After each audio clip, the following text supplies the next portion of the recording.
जंग यमामा इस्लाम की तारीख की सबसे बड़ी और सबसे इंपॉर्टेंट जंगों में से एक है। इवन कुरान, जो दुनिया की सबसे ज्यादा पढ़ी जाने वाली किताब है, जो आज एक कंप्लीट किताब बुक की शक्ल में मौजूद है, उसका क्रेडिट भी इसी जंग यमामा को जाता है। खिलाफत अबू बकर रज़ियल्लाहु अन्हु को मिलने के बाद अरब के बहुत सारे कबीलों ने बगावत का ऐलान कर दिया। कुछ ने ज़कात देने से इनकार कर दिया और कुछ ने तो नबूवत का झूठा दावा कर दिया, जिनमें सबसे ताकतवर बागी और झूठा नबी मुसलमा कज़्ज़ाब था। तो अबू बकर रज़ियल्लाहु अन्हु ने अरब के सारे बागियों से लड़ने के लिए मुसलमानों की फौज को 11 हिस्सों में डिवाइड किया, जिसके बाद खालिद बिन वलीद रज़ियल्लाहु अन्हु इन बागियों को क्रश करते गए और आखिर सारों को खत्म करके यमामा मुसलमा कज़्ज़ाब की फौज के पास पहुंचे। मुसलमानों की बाकी सारी फौजें अरब के सारे बगावतों को खत्म करके अब सिर्फ इसी यमामा की जंग की तरफ देख रहे थे, क्योंकि इसी जंग में मुसलमानों का फ्यूचर डिसाइड करना था। खालिद बिन वलीद मुसलमानों की 13,000 फौज लेकर यमामा के मैदान पहुंचे, जहां सामने मुसलमान की 40,000 की फौज उनका इंतजार कर रही थी। जैसे ही जंग शुरू हुई, मुसलमानों ने एक मिनट, ये मुसलमान आखिर था कौन जिसने इतनी तेजी से और इतनी आसानी से अरब की सबसे बड़ी फौज 40,000 की फौज जमा कर ली थी। मुसलमा का ताल्लुक नजद मतलब ईस्टर्न सऊदी अरेबिया के सबसे रिच खानदान से था और बचपन से ही उसने अपनी सारी एजुकेशन रोमन एम्पायर के शहर दमास्कस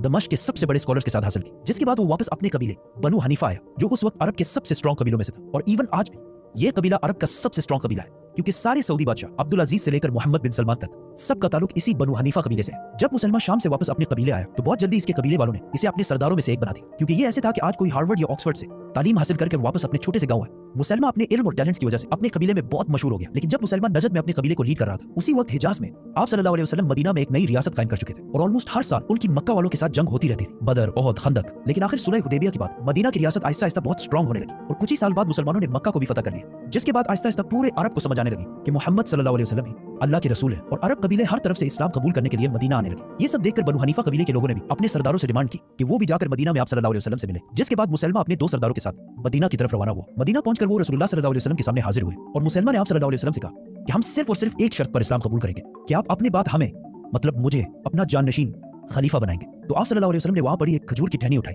और मुसलमान से कहा कि अगर तुम मुझसे ये इतनी छोटी चीज भी मांगोगे, मैं तुम्हें नहीं दूंगा। मतलब तुम्हें खलीफा बनाने का कोई सवाल ही पैदा नहीं होता। ये लोग मदीना से मायूस होकर वहां से रवाना हुए और वापस अपने कबीले पहुंचकर उन्होंने सारों को जमा किया और उन्हें कहा कि अल्लाह के नबी मोहम्मद सल्लल्लाहु अलैहि वसल्लम ने अपने साथ मुसलमान को भी अल्लाह का रसूल बना दिया है। कुछ लोग ये सुनकर बहुत खुश हुए, लेकिन कुछ लोग फिर भी कंफ्यूजन में थे। जब मदीना में मुसलमानों को इस बात का पता चला, उन्होंने इसी बनु हनीफा में से एक बंदे को इनकी तरफ रवाना किया ताकि वो जाकर इन्हें हकीकत बता सके। जैसे ही वो शख्स अपने कबीले के दरमियान पहुंचा, उसने कहा कि मुझे अल्लाह के रसूल मोहम्मद सल्लल्लाहु अलैहि वसल्लम ने भेजा है, जिसके बाद सारे लोग इसके गिर्द जमा हो गए और इसके बाद गौर से सुनने लगे। उसने कहा कि मुझे मदीना से इसलिए भेजा गया ताकि मैं तुम सबको ये बता सकूं कि ये जो मुसलमान है और ये जो कुछ भी कह रहा है बिल्कुल सच कह रहा है और यही मुसलमान अल्लाह के रसूल है। जिस पर इस कबीले के लोगों को ये बात कंफर्म हो गई और वो सारे मुसलमान को अपना पैगंबर मानने लगे। इससे पहले कि लोगों को इनकी हकीकत का पता चले, मुसलमान ने इस्लाम की बहुत इंपॉर्टेंट चीजों को खत्म कर दिया। मतलब शराब को हलाल कर दिया और फहाशी को बिल्कुल जायज कर दिया और फजर और इशा की नमाज खत्म करके नमाजें 5 के बजाय 3 कर दी और रमजान के महीने के रोजे भी खत्म कर दिए और गवाहों के बगैर निकाह को जायज कर दिया। And not only that, Quran की आयत को चेंज करके एक नई किताब बनाना शुरू की। लोगों ने जब मुसलमान के इस आसान रिलीजन को देखा और फिर इस्लाम के सख्त रूल्स देखे,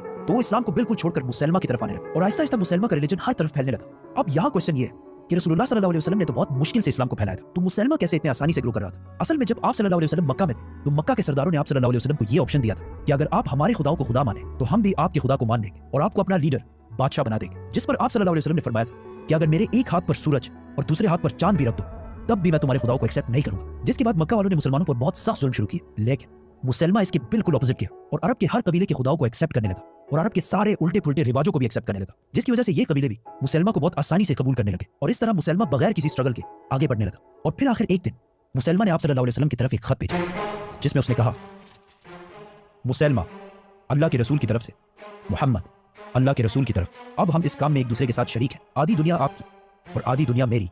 जिसके बाद आप सल्लल्लाहु अलैहि वसल्लम ने उन्हें जवाब दिया कि मोहम्मद अल्लाह के रसूल की तरफ से, मुसलमान कज़्ज़ाब की तरफ, मतलब मुसलमान बहुत बड़े झूठे की तरफ। मुसलमान ने अपने लेटर में कहा कि आधी दुनिया आपकी और आधी दुनिया मेरी, जिस पर आप सल्लल्लाहु अलैहि वसल्लम ने उन्हें जवाब दिया कि दुनिया ना मेरी है ना तुम्हारी है, बल्कि सारी दुनिया सिर्फ अल्लाह की और वो जिसे चाहे उसे ही देता है। आप सल्लल्लाहु अलैहि वसल्लम की जिंदगी में तो मुसलमान की इतनी जुर्रत कभी भी नहीं कि वो बगावत का ऐलान कर सके, लेकिन आप सल्लल्लाहु अलैहि वसल्लम के वफात के फौरन बाद मुसलमान ने अबू बकर रज़ियल्लाहु अन्हु की खिलाफत से बगावत का ऐलान कर दिया। जिसके बाद अबू बकर रज़ियल्लाहु अन्हु ने मुसलमानों की 11 फौजें बनाई, जिनमें से एक को उन्होंने मुसलमान की तरफ भेजा और उन्हें क्लियर ऑर्डर्स दिए कि सिर्फ मुसलमान की फौज को रोकना है, उन पर हमला नहीं करना। लेकिन उस फौज के कमांडर इकरमा रज़ियल्लाहु अन्हु ने मुसलमान पर हमला कर दिया और वो जंग हार गए। जिसके बाद अबू बकर रज़ियल्लाहु अन्हु ने मुसलमान की तरफ एक दूसरी फौज भेजी और उन्हें भी वही ऑर्डर्स दिए कि मुसलमान पर हमला नहीं करना, लेकिन उस फौज ने भी मुसलमान पर हमला कर दिया और वो भी जंग हार गए। तो अब फाइनली अबू बकर रज़ियल्लाहु अन्हु ने खालिद बिन वलीद को हुक्म भेजा कि वो अपनी सारी फौज लेकर मुसलमा कज़्ज़ाब से लड़ने के लिए जाए और वंस एंड फॉर ऑल मुसलमा को खत्म कर दे। खालिद बिन वलीद मुसलमानों की 13,000 फौज लेकर मुसलमा कज़्ज़ाब के पास यमामा पहुंचे, जहां उनकी 40,000 की फौज सामने खड़ी थी। पहले मुसलमा की फौज से लोगों ने सामने आकर मुसलमानों को चैलेंज किया, जिस पर हजरत उमर रज़ियल्लाहु अन्हु के भाई ज़ैद बिन खत्ताब रज़ियल्लाहु अन्हु और बाकी सहाबा ने उन्हें खत्म कर दिया। और इसी के साथ दोनों फौजों ने एक दूसरे पर हमला कर दिया। पहले तो दोनों फौजों की लड़ाई बहुत सख्त, लेकिन मुसलमा की फौज बहुत ज्यादा होने की वजह से आहिस्ता आहिस्ता बहुत सारे मुसलमान शहीद होने लगे और मुसलमानों की फौज पीछे होने लगी। और आखिर मुसलमानों की फौज को पीछे धकेलते हुए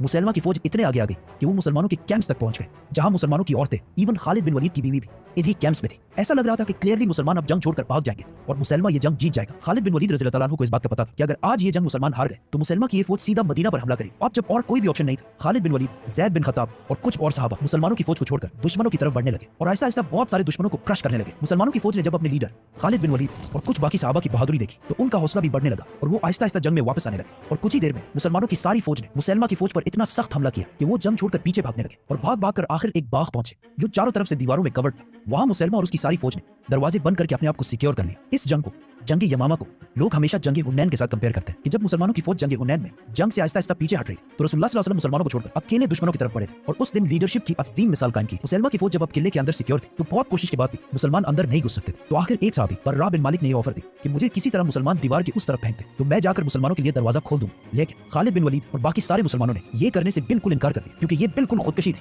लेकिन बर्रा बिन मालिक के बहुत ज्यादा इसरार करने पर मुसलमानों ने किसी तरह उन्हें दीवार की दूसरी साइड पर पहुंचा दिया और उन्होंने बहुत बहादुरी से आखिर दरवाजा खोल दिया, जिसके बाद मुसलमान अंदर दाखिल हुए और बहुत तेजी से मुसलमा की फौज को क्रश करने लगे। ये सब देखकर मुसलमा भी जंग से भागने लगा। लेकिन मुसलमानों की फौज में एक सहाबी ऐसे था जो इस जंग में सिर्फ इसलिए आया था कि वो किसी तरह मुसलमा को मार सके, हजरत वाशी रज़ियल्लाहु अन्हु। क्योंकि इससे बहुत साल पहले जंग ओहद में हजरत अबू सुफियान रज़ियल्लाहु अन्हु की बीवी हिंदा के कहने पर वाशी ने आप सल्लल्लाहु अलैहि वसल्लम के चचा हजरत हमजा को शहीद कर दिया था। लेकिन इस इतने सख्त दुख के बाद भी आप सल्लल्लाहु अलैहि वसल्लम ने मक्का फतह करने के बाद वाशी को माफ कर दिया, लेकिन उन्हें यह कहा कि कभी मेरे सामने मत आना। तो अब वाशी अपने ऊपर से इस दाग को खत्म करने के लिए इस्लाम के सबसे बड़े दुश्मन मुसलमा को खत्म करना चाहता था। तो जब मुसलमानों की बाकी फौज जंग में बिजी थी, वाशी सबको छोड़कर सिर्फ और सिर्फ मुसलमा के पीछे जा रहा था। तो जब उन्होंने देखा कि मुसलमा जंग छोड़कर भाग रहा है तो उन्होंने अपना वही मशहूर नेजा उठाया और दूर से उसे मुसलमा पर फेंक दिया और इस तरह मुसलमा मर गया। और इस तरह नजद का ये सारा इलाका दोबारा फतह हो गया। मुसलमानों की बाकी फौजों ने भी सारी बगावतों को क्रश कर दिया। मदीना में खलीफा अबू बकर रज़ियल्लाहु अन्हु एक बार फिर पूरे अरब के खलीफा बन गए और पूरे अरब को समझ आ गई कि आप सल्लल्लाहु अलैहि वसल्लम के बाद इस्लाम खत्म नहीं हुआ। जब मुसलमानों की इस अजीम फतह की खबर मदीना पहुंची तो वहां के लोग बहुत खुश हुए। लेकिन जब हजरत उमर रज़ियल्लाहु अन्हु ने देखा कि इस जंग में 700 सहाबी ऐसे शहीद हुए जो हाफिज़े कुरान थे तो उन्होंने सोचा कि अगर आहिस्ता आहिस्ता ऐसे ही हाफिज़े कुरान शहीद होते गए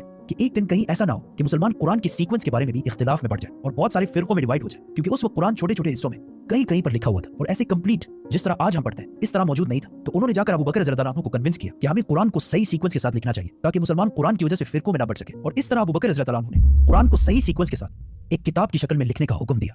सब्सक्राइब।